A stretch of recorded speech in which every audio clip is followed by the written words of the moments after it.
Welcome to LTX classes. మనం UPSC mains 2023ని దృష్టిలో పెట్టుకొని ఇంపార్టెంట్ కరెంట్ అఫైర్స్ లాస్ట్ 1 ఇయర్గా వచ్చిన కరెంట్ అఫైర్స్ అన్నింటినీ మెయిన్స్లో క్వశ్చన్స్ ఎలా అడిగేదానికి స్కోప్ ఉంటుంది అన్న పాయింట్ ఆఫ్ వ్యూలో మనం బర్నింగ్ ఇష్యూస్ ఫర్ మెయిన్స్ 2023 అని చెప్పి ఒక సిరీస్ని స్టార్ట్ చేసుకున్నాం కదా. దాంట్లో ఇవాళ మనం డిస్కస్ చేసుకోబోతున్న ఇష్యూ ఏంటి అంటే ఉమెన్ రిజర్వేషన్ ఇన్ పాలిటిక్స్. ఓకేనా.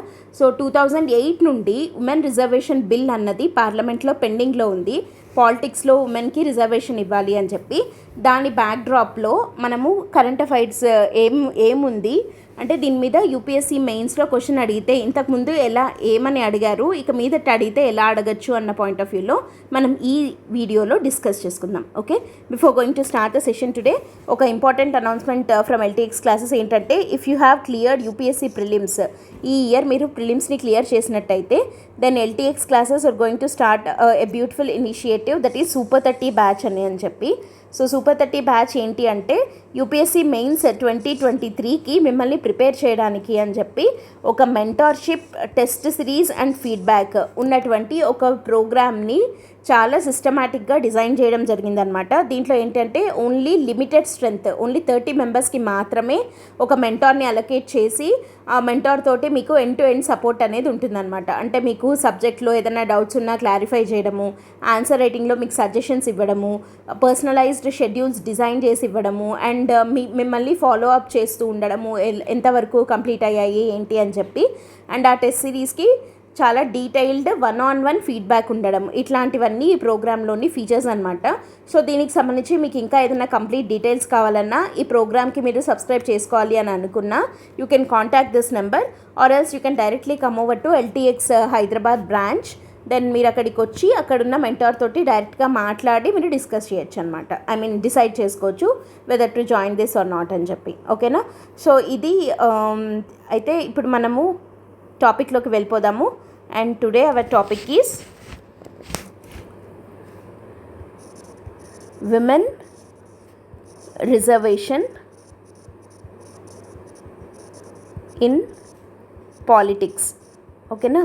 ఉమెన్ రిజర్వేషన్ ఇన్ పాలిటిక్స్ అన్న టాపిక్ కరెంట్ అఫైర్స్లో ఉందన్నమాట. మనకి లాస్ట్ 1 ఇయర్గా వెరీ ఫ్రీక్వెంట్గా కరెంట్ అఫైర్స్లో వస్తూనే ఉంది ఈ టాపిక్. అయితే అసలు దీని మీద మనకి క్వశ్చన్ ఎలా రావచ్చు? ఓకేనా. ఫస్ట్ ఆఫ్ ఆల్ ఈ ఉమెన్ రిజర్వేషన్ ఇన్ పాలిటిక్స్ అన్న కాన్సెప్ట్ ఏంటి, ఓకే, దీని బ్యాక్గ్రౌండ్ ఏంటి, దీంట్లో ఉన్న ఇష్యూస్ ఏంటి, ఛాలెంజెస్ ఏంటి, ఓకే, దీనికి సజెషన్స్ ఏంటి, ఇవన్నీ కూడా మనము ఇవాళ వీడియోలో డిస్కస్ చేద్దాం. ఓకేనా. అసలు దీని బ్యాక్గ్రౌండ్ ఏంటి? ఓకే, దీని బ్యాక్గ్రౌండ్ ఏంటి అని అంటే మనకి 2008లో ఓకే 2008లో ఒక బిల్లుని ప్రవేశపెట్టడం జరిగింది. That is women reservation bill. Women reservation bill అన్న పేరుతోటి 2008లో bill was introduced in the parliament and Rajya Sabha passed this bill on 9th March 2010. 9th March 2010. ఇది మన ఇప్పుడు నేను చెప్తున్నది ఏంటంటే బ్యాక్గ్రౌండ్ ఆఫ్ దిస్ ఇష్యూ అనమాట. సో ఏమైంది అంటే 2008లోనే ఉమెన్కి పాలిటిక్స్లో రిజర్వేషన్ రావాలి. ఇప్పుడు మనకు అందరికీ తెలుసు that India most populous nation అయింది విత్ 142 crore అరౌండ్ పాపులేషన్ తోటి అని చెప్పి. అండ్ ఇందులో almost 50% of the population female population. So అంత ఫీమేల్ పాపులేషన్ ఉన్నా కూడా, అంటే 50-50గా ఉన్నా కూడా female population, but the women are not equally represented in politics అని చెప్పి అంటున్నాం అనమాట. ఓకేనా. సో ఎందుకంటే మనకి ఉమెన్ రిజర్వేషన్ అనేది చాలా చోట్ల ఉంది. లైక్ ఎడ్యుకేషన్లో ఇస్తున్నారు, తర్వాత పబ్లిక్ ఎంప్లాయ్మెంట్లో ఉంది, అన్నిట్లో ఉంది. కాకపోతే పాలిటిక్స్ విషయానికి వచ్చేసరికి women were not equally represented on par with men in case of Indian politics. అంటే ఇక్కడ మళ్ళీ Indian politics in the sense మనం ఎందులో అని చెప్పాలంటే పార్లమెంట్లో, ఇంకా స్టేట్ లెజిస్లేటివ్ అసెంబ్లీస్లో, ఇంకా కౌన్సిల్స్లో అని చెప్పి చెప్తున్నాం అనమాట. ఓకేనా. సో వాటిల్లో ఉమెన్ మెన్తో పాటు సమానంగా ఈక్వల్గా రిప్రజెంట్ అవ్వడం లేదు. ఓకేనా. వాళ్ళు ఓటర్స్గా ఉన్నారు కానీ వాళ్ళు ఎలక్టెడ్ రిప్రజెంటేటివ్స్గా వాళ్ళు మారట్లేదు. ఓకేనా, ఉమెన్ మంచి హై పొజిషన్స్లో పాలిటిక్స్లో లేరు. సో అలా లేరు కాబట్టే మనకి ఉమెన్ సెంట్రిక్ పాలసీస్ అన్నవి రావడం లేదు అన్న పాయింట్ ఆఫ్ వ్యూతో సో ఉమెన్ని ఎంపవర్ చేయాలి పొలిటికల్గా కూడా. అంటే మనకి ఉమెన్ ఎంపవర్మెంట్ అన్నప్పుడు మనం ఏమేమి కాన్సెప్ట్స్ చూడాలి? They must be politically empowered, socially empowered, economically empowered. ఓకేనా, సో ఈ 3 యాంగిల్స్లో ఎంపవర్ అయినప్పుడే ఒక హోల్ ఎంపవర్మెంట్ ఫర్ ఉమెన్ అన్నది అచీవ్ చేయగలుగుతాము. కానీ ఇండియాలో సోషల్ ఎంపవర్మెంట్ కొద్దిగా ఉంది అండ్ ఎకనామికల్లీ కూడా నాట్ దట్ మచ్ ఎంపవర్డ్ అనమాట. కాకపోతే పొలిటికల్లీ మాత్రం చాలా చాలా వీక్గా ఉన్నారు women. Okay, women empowerment politically is very weak in case of India. ఎందుకు ఏంటి అన్న దానికి ఒక ఫ్యాక్ట్ కింద మనం ఏం చెప్తామంటే ఇక్కడ చూడండి, 2008లో ఉమెన్ రిజర్వేషన్ బిల్ని ఇంట్రడ్యూస్ చేయడం జరిగింది and that bill was passed by Rajya Sabha on 9th March 2010. Okay, 9th March 2010లోనే దీన్ని పాస్ చేయడం జరిగింది. కానీ Lok Sabha never voted the bill. Lok Sabha never voted this bill అన్నమాట. లోక్సభ ఇప్పటి వరకు ఈ బిల్లుని పాస్ చేయలేదు. అంటే దాని అర్థం ఏంటి? ఓకే చూడండి, Rajya Sabha it passed this bill in 2010 itself, కానీ Lok Sabha it never voted on this bill అనమాట.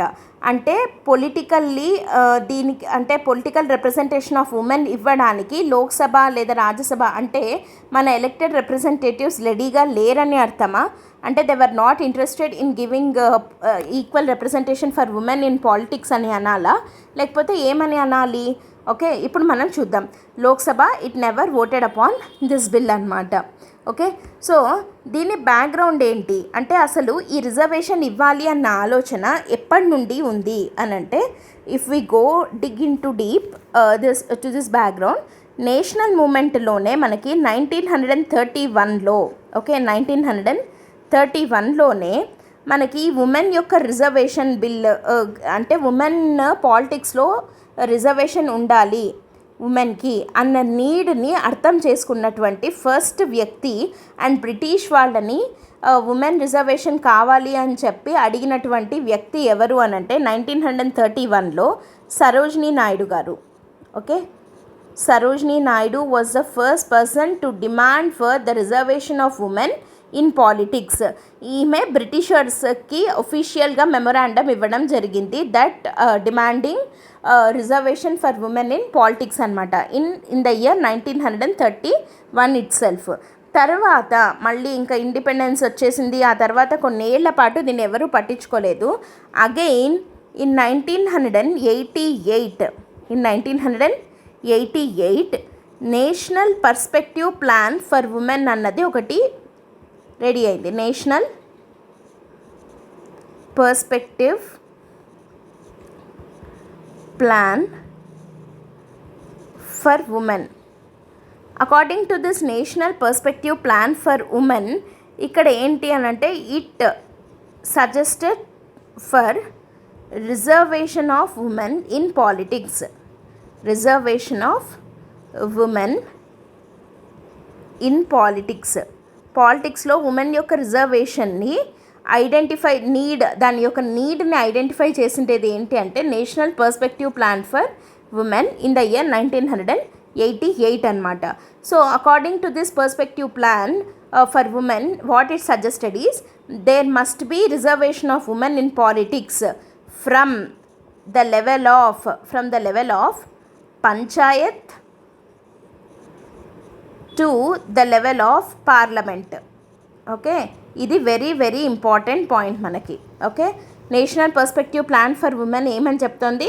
There must be reservation of women in politics from the level of panchayat level నుండి మొదలుకొని పార్లమెంట్ లెవెల్ వరకు ప్రతి ఒక్క స్టేజ్లో పాలిటిక్స్లో ఉమెన్కి రిజర్వేషన్ ఉండి తీరాలి అని చెప్పి national perspective plan for women చెప్పడం జరిగిందనమాట. ఓకేనా? ఓకే, సో పంచాయత్ నుండి మొదలుకొని పార్లమెంట్ వరకు వీళ్ళ ఉమెన్కి రిజర్వేషన్ ఉండి తీరాలి అని చెప్పి national perspective plan for women అన్నది చెప్పడం జరిగింది.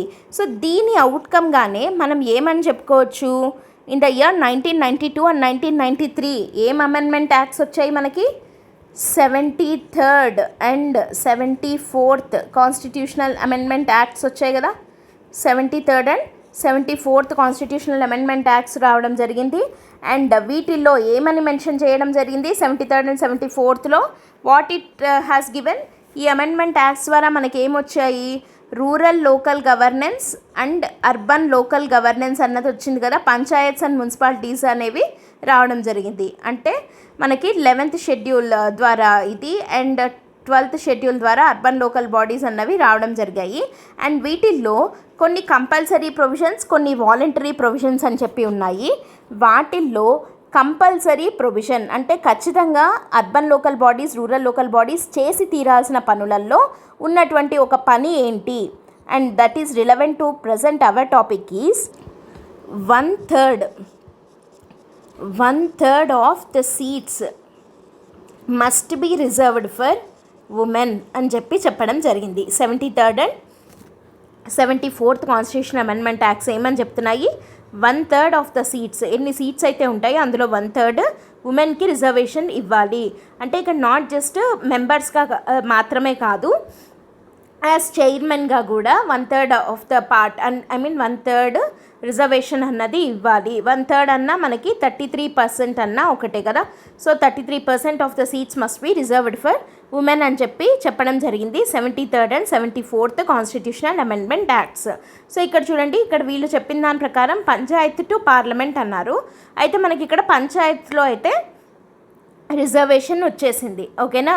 అండ్ ఇక్కడ ఈ యాక్ట్స్ 1/3 అంటే 33% అని చెప్పినప్పటికీ కొన్ని స్టేట్స్ అయినటువంటి మహారాష్ట్ర కానీ లేదా ఏపీ, ఇంకా బీహార్, ఓకే, ఛత్తీస్గఢ్, జార్ఖండ్, ఇంకా Kerala, okay, Madhya Pradesh, AP, Bihar, Chhattisgarh, Jharkhand and Kerala, ఈ స్టేట్స్లో ఏంటి అంటే 50% రిజర్వేషన్ ఇచ్చారు ఉమెన్కి పాలిటిక్స్లో. Okay, 50% reservation for women in politics, in local బాడీస్లో ఇక్కడ యాక్చువల్గా స్టిపులేటెడ్ లిమిట్ ఎంత అంటే 33% మాత్రమే. కాకపోతే ఈ స్టేట్స్లో వీళ్ళు 50% రిజర్వేషన్ ఇవ్వడం జరిగిందనమాట, which is a very great beginning, అంటే మంచి మొదలు అని చెప్పచ్చు కదా ఈ స్టేట్స్లో. ఎందుకంటే ఉమెన్కి మంచి పొజిషన్ని ఇస్తున్నారు పాలిటిక్స్లో అని చెప్పి.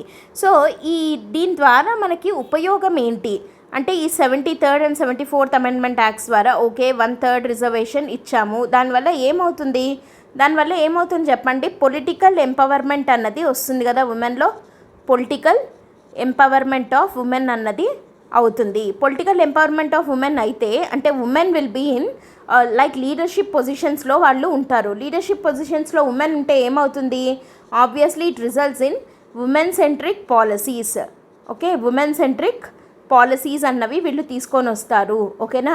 ఓన్లీ ఉమెన్కి మాత్రమే ఫేవర్ అని మనం అనుకోకూడదు. బికాస్ మనము కొన్ని కేస్ స్టడీస్ లాగా చూసినట్టయితే కొన్ని బెస్ట్ ఎగ్జాంపుల్స్ ఎట్లా అవుతాయి అంటే చూడండి, లోకలైజేషన్ ఆఫ్ ఎస్డిజీస్ అంటాం. అంటే మన సస్టైనబుల్ డెవలప్మెంట్ గోల్స్ ఉన్నాయి కదా. సో ఈ సస్టైనబుల్ డెవలప్మెంట్ గోల్స్ని లోకలైజేషన్ చేయడంలో women play very successful part అనమాట. సక్సెస్ఫుల్ రోల్లో ప్లే చేస్తున్నారు వీళ్ళు. బికాజ్ ఉమెన్ చైర్మన్గా లేదా ఉమెన్ సర్పంచ్లుగా ఉన్నటువంటి రూరల్ లోకల్ బాడీస్లో ఎస్డిజీస్ యొక్క implementation is 3 to 5 times better than they mail counter parts అనమాట. అంటే ఉమెన్ సర్పంచ్లుగా లేదా చైర్మన్గా ఉన్నటువంటి రూరల్ లోకల్ బాడీస్లో ఎస్డిజీస్ యొక్క ఇంప్లిమెంటేషన్ కోసం అమలుపరుస్తున్నటువంటి స్కీమ్స్ ఏవైతే ఉన్నాయో అవి 3 to 5 times మేల్ చైర్మన్లుగా మేల్ సర్పంచ్లుగా ఉన్న ఊళ్ళల్లో చేస్తున్న దానికన్నా బెటర్గా వీళ్ళు ఉమెన్ ఉన్నవాళ్ళు పర్ఫామ్ చేస్తున్నారు. అంటే దాని అర్థం ఏంటి? Women proved themselves as successful, very successful leaders అనమాట. అండ్ ఆ లోకలైజేషన్ ఆఫ్ ఎస్డిజీస్ అన్నది దీని ద్వారా సాధ్యపడుతుంది అని చెప్పచ్చు. అండ్ రెండోది ఏంటి అని అంటే basics for leadership, political leadership అన్నది ఈ పంచాయత్ అనే స్టేజ్ నుంచే స్టార్ట్ అవుతుంది అని మనం చెప్పచ్చు. ఓకేనా. ఎందుకు దీనికి ఒక ఎగ్జాంపుల్, బెస్ట్ ఎగ్జాంపుల్, ఒక బెస్ట్ కేస్ స్టడీ ఇంతకన్నా మనం ఏమి చెప్పలేమన్నమాట. ఆ బెస్ట్ కేస్ స్టడీ ఏంటి అని అంటే రూరల్ లోకల్ బాడీస్లో ఎలెక్ట్ అయిన ఒక మహిళ లైక్ పొలిటికల్గా ఎంతవరకు ఎదగగలదు, ఎంత ఎంపవర్ అవ్వగలదు అని అంటే దానికి ఒక బెస్ట్ ఎగ్జాంపుల్ వచ్చేసి మన ప్రెసిడెంట్ ద్రౌపది ముర్ము గారు. ఓకే, ఏంటి ఇది ఎగ్జాంపుల్ అని అంటే ద్రౌపది ముర్ము గారు ఇప్పుడు మన ప్రెసిడెంట్ కదా. So but she started her political career as a ward member. ఒక వార్డ్ మెంబర్గా తన పొలిటికల్ కెరియర్ని స్టార్ట్ చేసినటువంటి ద్రౌపది ముర్ము గారు he now is at the top political position అని అనొచ్చా మనం ప్రెసిడెంట్ని. So she is the head of the state now for India now కదా. సో ఒక వార్డ్ మెంబర్గా మొదలుపెట్టిన ఒక వ్యక్తి ఒక ప్రెసిడెంట్గా ఎదగగలిగింది అని అంటే స్ట్రాంగ్ బేసిక్స్ అన్నది మనకి ఈ లోకల్ గవర్నెన్స్లోనే ఏర్పడుతుంది. అంటే ఒక మహిళ ఎప్పుడైతే తన కెరియర్ని ఇక్కడ నుండి స్టార్ట్ చేస్తుందో అంతవరకు అంటే ఒక ప్రెసిడెంట్ అయ్యేంత స్కోప్ తనకి ఇవ్వడం జరుగుతుందన్నమాట. Okay, so political empowerment is అదే కదా, అదే దాని అర్థం. పొలిటికల్ ఎంపవర్మెంట్ అంటే ఇంత ఎంపవర్ చేయొచ్చు అనమాట మనము ఒక ఉమెన్ని. ఓకే, సో పంచాయత్స్లో ఉమెన్కి రిజర్వేషన్ ఇవ్వడం ద్వారా ఇలా మంచి జరుగుతోంది అని చెప్పి మనం చెప్తున్నాము. కాబట్టి we wanted to replicate this even in state legislatures and also in parliament. So only పంచాయత్లోనే ఎందుకు, స్టేట్ లెజిస్లేచర్స్లో పార్లమెంట్లో ఎందుకు రిజర్వేషన్ ఇవ్వకూడదు అన్న ఆలోచనతోటి ఈ బిల్లుని 2008లో ఇంట్రడ్యూస్ చేయడం జరిగింది. అండ్ 2010లో మనం ఇందాకే చెప్పుకున్నాము that Rajya Sabha passed this bill అని చెప్పి. అయితే అసలు ఈ బిల్లో ఉన్న ప్రొవిజన్స్ ఏంటి అని అంటే 33% seats in Lok Sabha and state legislative assemblies.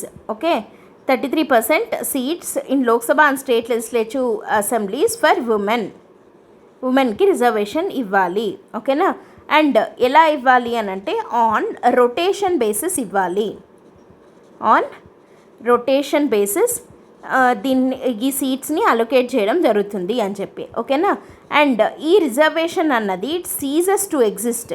ఎప్పుడు వరకు ఇది అమల్లోకి ఉంటుంది ఈ రిజర్వేషన్ పద్ధతి, ఇది ఎప్పుడుతో అంతమైపోతుంది అంటే ceases to exist 15 years after the commencement of this bill. 15 years after the commencement of act అనమాట.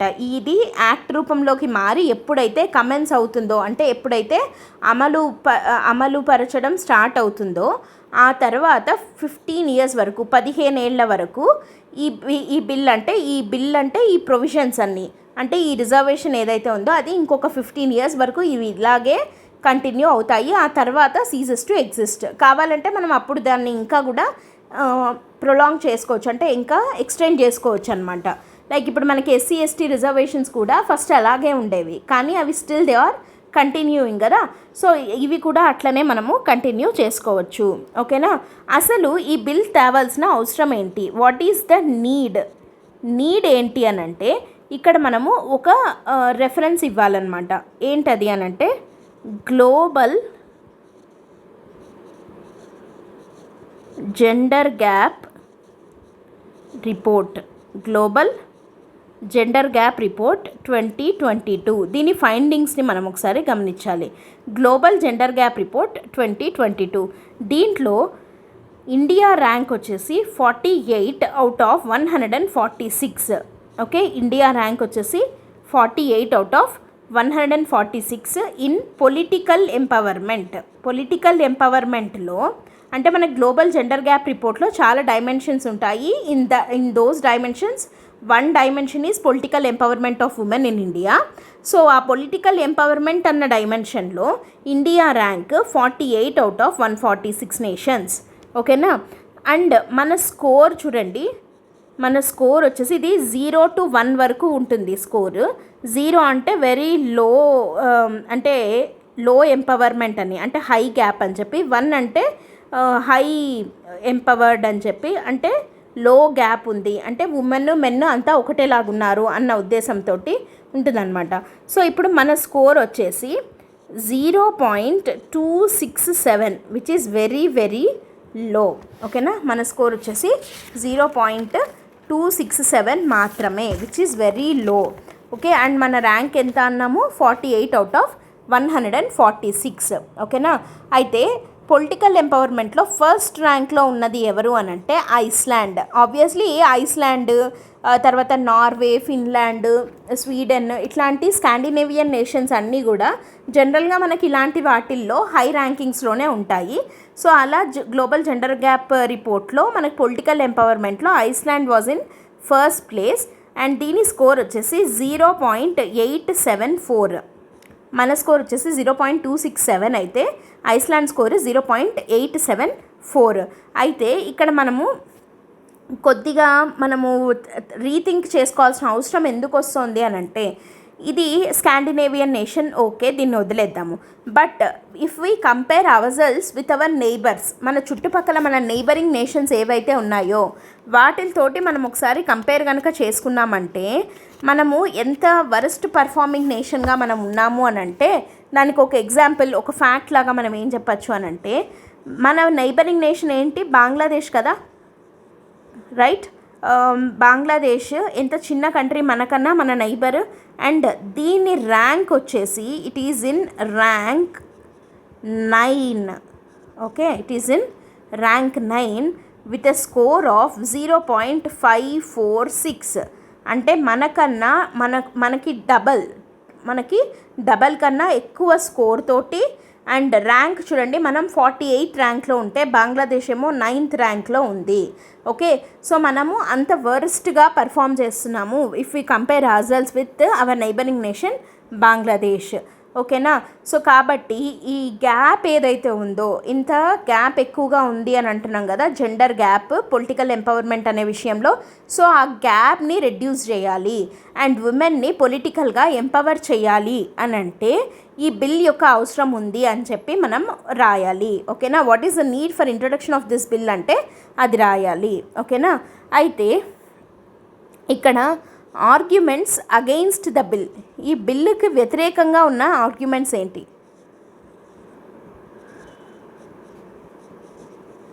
ఆర్గ్యుమెంట్స్ అగెయిన్స్ట్ ద బిల్ మనం చూద్దాం. ఆర్గ్యుమెంట్స్ అగెయిన్స్ట్ ద బిల్ ఏంటి అంటే, ఫస్ట్ వన్ వచ్చేసి రిజర్వింగ్ సీట్స్.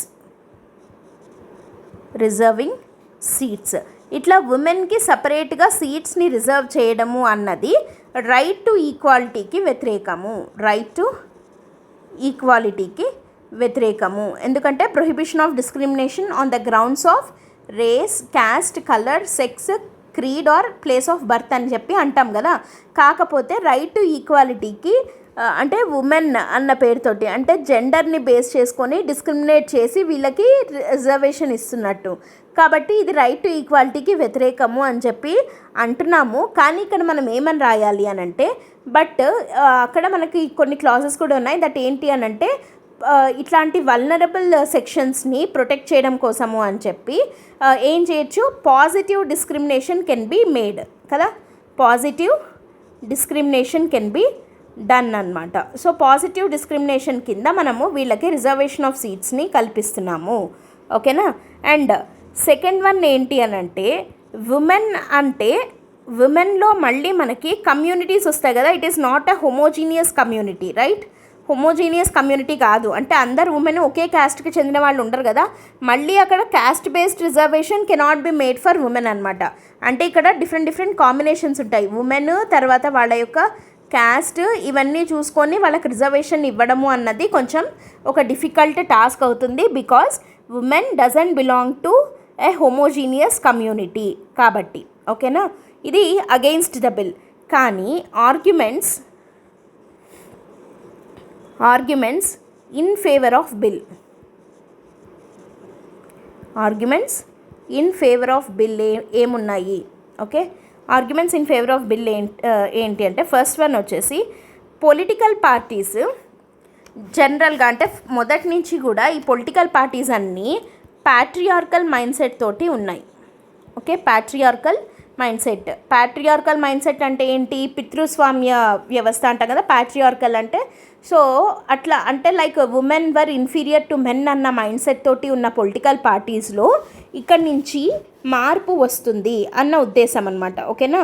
సో ఆ patriarchal mind set of political parties అన్నది మారుతుంది. అది ఒకటి ఈ బిల్లుకి ఫేవర్గా ఉన్న ఆర్గ్యుమెంట్. ఓకేనా. అండ్ ఇంకోటి ఏంటి అని అంటే this reservation will ensure that women form strong lobbying చేసుకోవచ్చు ఉమెన్. దేనికి? To fight for their issues. Strong lobbying to fight for their issues. So ఇక్కడ ఏంటి అంటే ఇప్పటి వరకు ఉమెన్ రిప్రజెంటేషన్ ఎక్కువ లేదు కాబట్టి వాళ్ళు దాని యొక్క ఇంటెన్సిటీని అంటే ఉమెన్ ఇష్యూస్ యొక్క గ్రావిటీని మెన్ అర్థం చేసుకొని దానికోసం అని ఫైట్ చేయట్లేదు.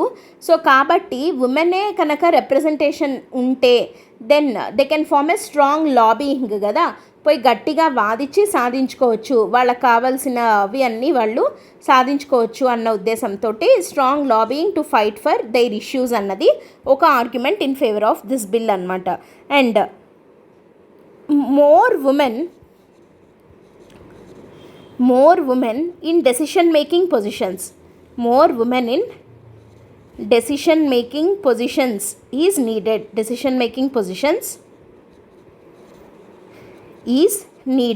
ఓకే. సేమ్ మళ్ళీ అగైన్ ఇందాకట్లాగానే అంటే డెసిషన్ మేకింగ్ చేసే పొజిషన్లో ఎక్కువగా కనుక ఉమెన్ ఉన్నట్టయితే దీనివల్ల ఉపయోగం ఏంటి అని అంటే మనకి పర్సంటేజ్ ఆఫ్ క్రైమ్స్ ఉమెన్కి అగెయిన్స్ట్గా ఎక్కువ అవుతున్నాయి కదా, percentage of crimes against women ఎక్కువ అవుతున్నాయి. సో దాన్ని కంట్రోల్ చేయొచ్చు. And female labour force participation rate, ఇక్కడ మనము పొలిటికల్గా కనుక ఉమెన్ని ఎంపవర్ చేస్తే automatically it results in social empowerment of women and economic empowerment of women. Okay. ఎట్లా చెప్పండి అంటే వాళ్ళు ఉమెన్ సెంట్రిక్ పాలసీస్ తెస్తారు అని అన్నాం కదా, అంటే ఇప్పుడు ఒక ఉమెన్ వర్క్ చేయడంలో ఇబ్బందులు ఏంటి అంటే ఇప్పుడు female labour force participation rate అంటున్నాము, ఇది చాలా లోగా ఉంది అని అంటున్నాం ఇండియాలో. ఓకే. ఎందుకు? విమెన్ డొమెస్టిక్ డ్యువల్ సిండ్రోమ్ అని అంటారనమాట, డ్యువల్ వర్క్ సిండ్రోమ్ అని అంటారు. అంటే ఏంటి అని అంటే అటు డొమెస్టిక్ వర్క్ని ఇంకా జనరల్గా తన ఆఫీస్ వర్క్ని హ్యాండిల్ చేయలేక she is compromising on his profession. ఓకేనా. సో తను ఇంటికి లిమిట్ అవుతోంది, ఆఫీస్ని కాంప్రమైజ్ అవుతోంది అని చెప్పి.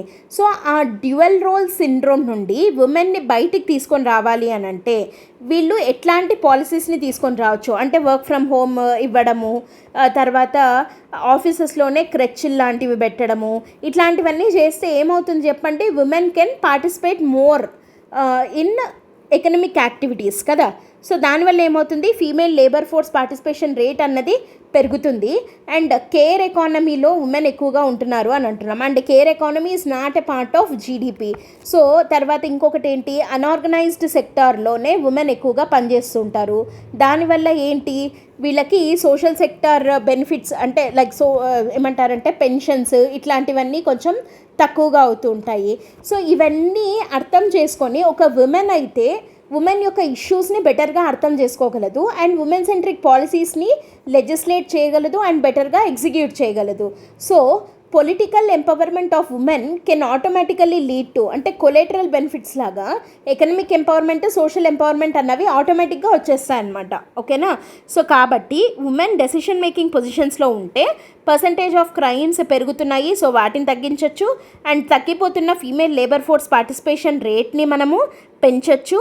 అండ్ సెక్స్ రేషియో కూడా ఓకే స్టిల్ ఇంకా కూడా అంటే మనకి పీసీపీఎన్డీటీ ఇట్లాంటివి యాక్ట్స్ ఎన్నొచ్చినా కూడా ఇంకా మేల్ బర్తే ప్రిఫర్ చేస్తున్నారనమాట. ఓకే. సన్ మెటా ప్రిఫరెన్స్ అంటాం కదా, అంటే మగ పిల్లోడు పుట్టే వరకు ఇంకా forcing women to give birth to children, తర్వాత ఇంకా ఆడపిల్లలు పుడితే ఇంకా డిస్క్రిమినేట్ చేసి చూడడము, ఇట్లాంటివి still we are seeing in the society. ఎంత మోడర్నైజ్ అయినా కూడా ఇంకా ఇట్లాంటివి ప్రివలెంట్గా ఉన్నాయన్నమాట. సో మన సెక్స్ రేషియో కూడా ఇంకా తక్కువగానే ఉంది. సో దాన్ని ఆ స్క్యూడ్ సెక్స్ రేషియోని సెట్ చేయడానికి ఇట్లాంటి వాటికి అండ్ న్యూట్రిషన్ వాల్యూస్ కూడా ఉమెన్లో చాలా లో ఉన్నాయి when compared to that of men అన్నమాట. సో ఇట్లాంటి సోషల్ ఇష్యూస్ అయిన వీటిని ఎకనమిక్, ఈ మూడు సోషల్ ఇష్యూస్ కదా, 1, 3 and 4, అండ్ సెకండ్ వన్ వచ్చేసి ఎకనమిక్ ఇష్యూస్ అనమాట. ఎకనమిక్ ఎంపవర్మెంట్ ఆఫ్ ఉమెన్ కోసం చేయాల్సింది. సో ఇక్కడ మనం గమనిస్తే if a women is politically empowered then collateral benefits లాగా ఇవి రెండు ఆటోమేటిక్గా వచ్చేస్తాయి. ఓకేనా, కాబట్టి ఇవన్నీ arguments in favour of the bill అనమాట. సో ఉమెన్ రిజర్వేషన్ బిల్కి ఆర్గ్యుమెంట్స్ ఇన్ ఫేవర్ ఏంటి అంటే మనం ఇవన్నీ రాయాల్సి ఉంటుంది.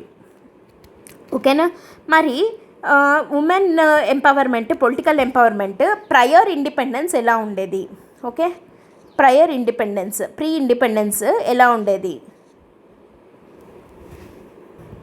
Pre independence women in India political empowerment ఎలా ఉండేది అంటే చాలా అద్భుతంగా ఉండేది.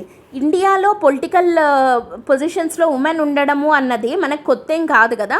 ఎందుకు చెప్పండి, మనకి బేగం హజరత్ మహల్ కానివ్వండి, ఓకే, బేగం హజరత్ మహల్ కానీ, ఝాన్సీ లక్ష్మీబాయి, రాణి లక్ష్మీబాయి కానీ, లేదా రుద్రమదేవి కానీ, ఓకే, తర్వాత రజియా సుల్తానా, ఇట్లా ఎంతమంది ఉన్నారు కదా, ఉమెన్ లీడర్స్ ఉన్నారు కదా మనకి పాలిటిక్స్లో. సో వాళ్ళు చాలా అద్భుతంగా లీడ్ చేశారు. ఓకే, ఊరికే ఉండడం కాదు, చాలా చాలా బాగా లీడ్ చేశారనమాట. ఇంకా చాలామంది ఉన్నారు మనకి విమెన్ లీడర్స్. సో వీళ్ళు కాకుండా ఇంకా మనకి నేషనల్ మూమెంట్కి వద్దాం. అంత సోషల్ రిలీజియస్ రీఫార్మ్ మూమెంట్స్లో ఎంతమంది లీడ్ చేశారు? సావిత్రిబాయి పూలే కానీ, ఓకే, తర్వాత దుర్గాబాయి దేశ్ముఖ్, ఇట్లాంటి వాళ్ళు ఎంతమంది ఉన్నారు మనకి నేషనల్ మూమెంట్లో చూసాము అంటే సరోజినీ నాయుడు గారు, యానీ బిసెంట్, ఇట్లాంటి వాళ్ళందరూ ఐఎన్సీని లీడ్ చేశారు. కస్తూర్బా గాంధీ కానీ, ఓకే, విజయలక్ష్మి పండిట్ యుఎన్ని రిప్రజెంట్ చేశారు. సో ఇట్లా చాలా చాలామంది ఉమెన్ లీడర్స్. అండ్ అరుణ అసఫ్ అలీ గారు అయితే క్విట్ ఇండియా మూమెంట్నే ముందుకు నడిపారు. ఉషా మెహతా గారు అండ్ మెనీ ఉమెన్ రెవల్యూషనరీస్ వర్తేరు కదా మనకి, లైక్ కల్పనా దత్, ప్రీతిలత వడ్డేదార్, ఇట్లా ఎంతమందో ఉన్నారు మనకి కదా. సో వీళ్ళందరూ కూడా అంటే ఉమెన్కి, ఇండియాలో ఉన్న ఉమెన్కి ఏమంటారంటే లీడర్షిప్ అన్నది కొత్త కాదు. Okay, it is not a new thing for them. And వాళ్ళు ఆల్రెడీ ప్రూవ్ చేసేసుకున్నారు. సో మనం వాళ్ళకి ఇవ్వడమే ఉందన్నమాట. ఇస్తే వాళ్ళు డెఫినెట్గా ప్రూవ్ చేసుకుంటారు అని చెప్పి మనం రాయాలి. ప్రీ ఇండిపెండెన్స్ అంత కీ రోల్ ప్లే చేయడం జరిగింది. మరి పోస్ట్ ఇండిపెండెన్స్ ప్రజెంట్ పొజిషన్ ఎలా ఉంది? ప్రజెంట్ పొజిషన్ చాలా దారుణంగా ఉంది women reservation in politics.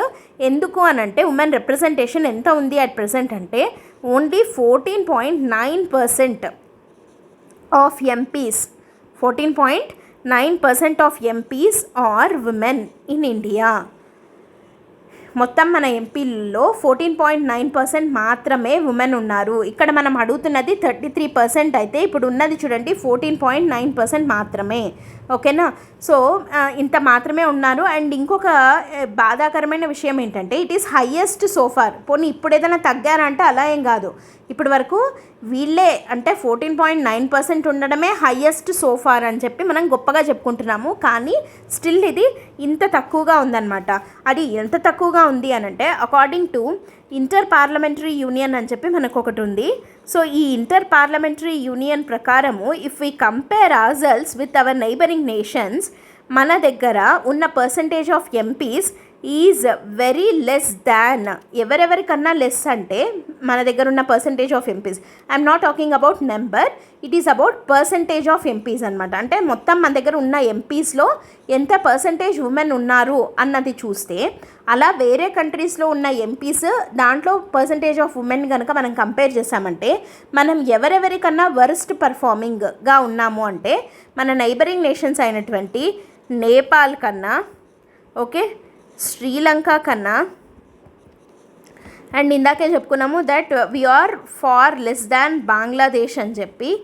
And అన్నిటికన్నా ఘోరం ఏంటి అని అంటే పాకిస్తాన్ కన్నా కూడా మనము చాలా వరస్ట్ పర్ఫార్మింగ్గా ఉన్నాము while representing women as percentage of total MPs in the parliament. ఓకేనా, పాకిస్తాన్లో కూడా మన దగ్గర ఉన్న పర్సంటేజ్ ఆఫ్ ఉమెన్ ఎంపీస్ కన్నా ఎక్కువే ఉన్నారు అని అంటే దాని అర్థం ఏంటి అని అంటే సో అంటే మనము ఉమెన్కి ఎంత ఇంపార్టెన్స్ ఇస్తున్నాము పాలిటిక్స్లో అన్నది ఇక్కడ తెలిసిపోతుంది అనమాట.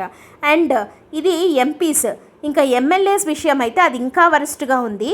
ఎమ్మెల్యేస్ యాజ్ అ పర్సంటేజ్ అంటే నేషనల్ యావరేజ్ మొత్తము అన్ని కంట్రీలో ఉన్న అన్ని స్టేట్స్ యొక్క నేషనల్ యావరేజ్ చెప్పాలి అని అంటే జస్ట్ 9% మాత్రమే ఉమెన్ ఎమ్మెల్యేస్ ఉన్నారు.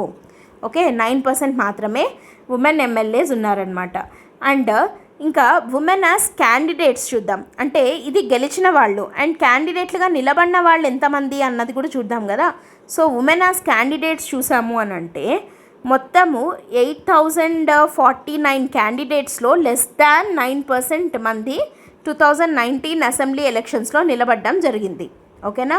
సో కాబట్టి ఉమెన్ క్యాండిడేట్స్గా కూడా ఇంత తక్కువగా ఉన్నారనమాట. వేరాజ్ ఓటర్ టర్న్అవుట్ చూస్తే మేల్ కన్నా విమెన్ ఓటింగ్ రేటే ఎక్కువ. ఓకే, అంటే వాళ్ళు ముందుకు వచ్చి ఓట్లు అయితే వేస్తున్నారు కానీ క్యాండిడేట్లుగా నిలబడడం లేదు అని అంటే దాని అర్థం అంటే లోపం ఎవరి దగ్గర ఉందనొచ్చు.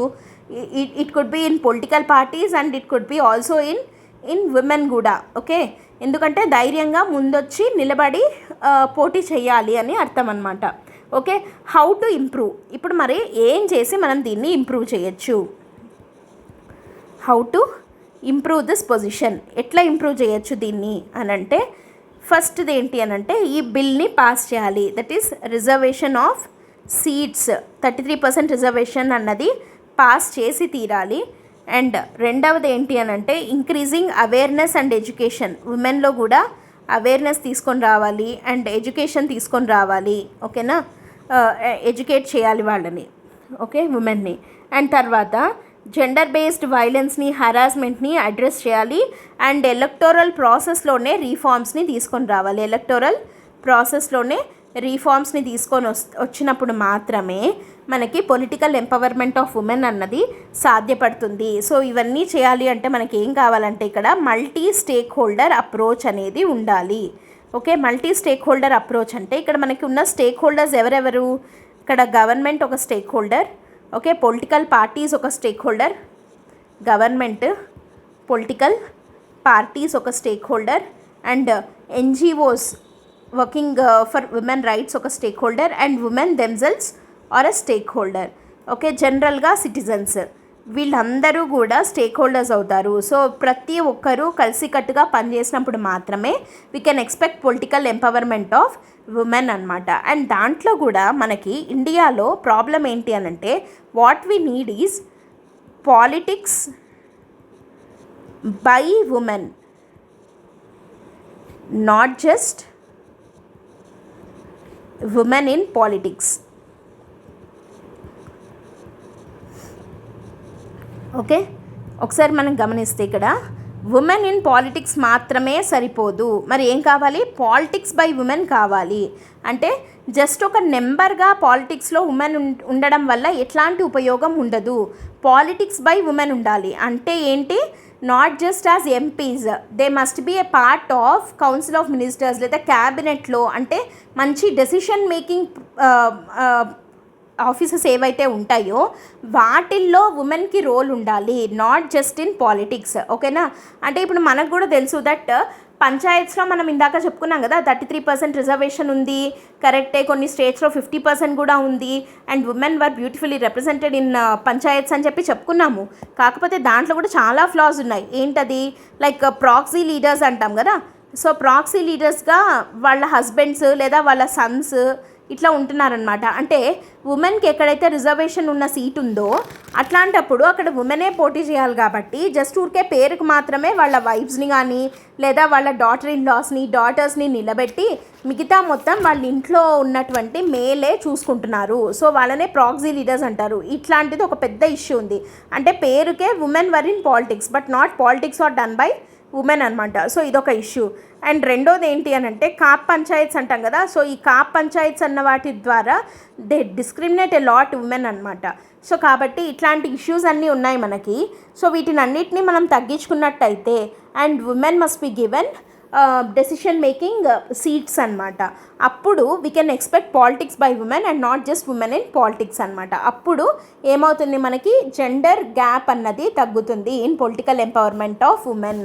ఓవరాల్గా మన డెవలప్మెంట్ అన్నది ఎన్జెండర్డ్ డెవలప్మెంట్ అవుతుంది. ఓకేనా. సో దీని మీద మనకి క్వశ్చన్ వచ్చేదానికి చాలా స్కోప్ ఉంది.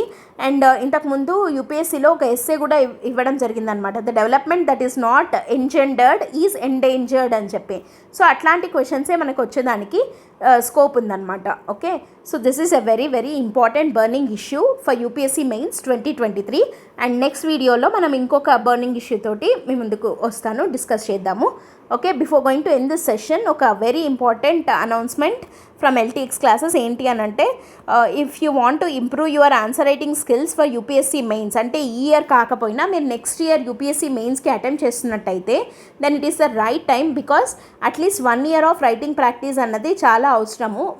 మనము మంచిగా ఆన్సర్స్ రాయాలి, అక్కడ ప్రజెంట్ చేయాలి, గుడ్ స్కోర్స్ చేయాలి అని అంటే. సో కాబట్టి యూపీఎస్సీ మెయిన్స్ 2024ని అంటే నెక్స్ట్ ఇయర్ని కూడా మీరు దృష్టిలో పెట్టుకొని ప్రిపేర్ అవుతున్నట్టయితే దెన్ డైలీ ఆన్సర్ రైటింగ్ ప్రోగ్రామ్ని స్టార్ట్ చేయడం జరిగింది ఎల్టీఎక్స్ క్లాసెస్లో. అండ్ అది కూడా ఆఫ్లైన్లో స్టార్ట్ చేయడం జరిగింది at Gandhinagar branch, Hyderabad. So మీరు దీనికి ఎన్రోల్ అవ్వాలి అనుకున్నట్టయితే దీంట్లో ఏమేమి ఉంటాయంటే, అప్రోచ్ ఇవ్వడం జరుగుతుంది. అంటే ఒక టాపిక్కి approach, like we're discussing now, ఇట్లా అప్రోచ్ ఇచ్చి ఒక క్వశ్చన్ ఇచ్చి మీతో ఆన్సర్ రైటింగ్ చేయించి దానికి ఫీడ్బ్యాక్ అండ్ మోడల్ ఆన్సర్ అన్నది ఇవ్వడం జరుగుతుందన్నమాట. So for all this daily answer writing ప్రోగ్రామ్కి చార్జ్ చేస్తున్న ఫీజు వచ్చేసి 15,000 రూపీస్ మాత్రమే. అండ్ అది కూడా మీకు లైఫ్ టైం వ్యాలిడిటీ తోటి ఇవ్వడం జరుగుతుంది. So for more details on this contact this number or else you can directly come out to Hyderabad branch if you have any doubts. అక్కడికి వచ్చి మీరు డైరెక్ట్గా మాట్లాడి డిస్కస్ చేసి మీరు ఈ కోర్స్కి సబ్స్క్రైబ్ చేసుకోవచ్చు. Okay. So that's it for today. Thanks for listening. All the best. Bye.